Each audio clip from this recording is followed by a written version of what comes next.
నా ఫోన్ పక్కన ప్రతి పోలీస్ యాక్ట్ 144 సిఆర్పిసి అమల్లో లేదు. పర్మిషన్ లేదు. ర్యాలీకి అదే కలవడానికి కూడా పర్మిషన్ లేదు. సార్ ర్యాలీలు ఎవ్వరు చేయట్లేదు. నేను మిమ్మల్ని కూడా నేనే మళ్ళీ నడుచుకుంటూ, మీరు వెహికల్స్ ఎలా చేయకపోతే కూడా నేను నడుచుకుంటూ 1.5 కిలోమీటర్ నుంచి వచ్చాను. Just go in side.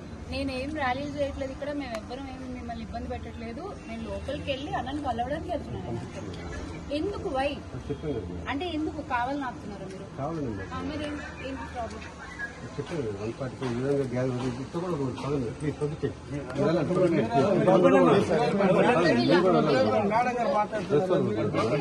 వీళ్ళందరూ ఉంటున్నారు సరిపోయింది.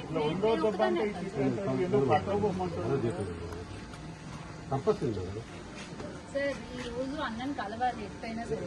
కోర్టు కాడికి వస్తాను. కోర్టు దిగితే వస్తాను. ఇక్కడే కదా సార్, జస్ట్ నన్ను ఒక్కదాన్ని పంపించండి. అంటే ఇప్పుడు వీళ్ళెవరిని వైఎస్ఆర్సీపీ వాళ్ళు ఎవరిని అలౌ చేయకూడదు అని మీకు చెప్పారా, లేకపోతే ఎట్లా చెప్పారు? మీ ఇన్స్ట్రక్షన్స్ ఏం చెప్పండి. మిమ్మల్ని అన్నారు, మీకు వచ్చిన ఇన్స్ట్రక్షన్స్ ఏమి ఇచ్చారు ఎగ్జాక్ట్ గా చెప్పండి.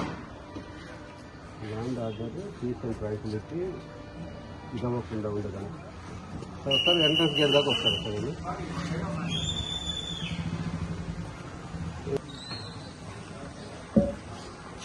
సార్ నేను మీ లా అండ్ ఆర్డర్కి ఎలాంటి కలిగించలేదు. నేను జస్ట్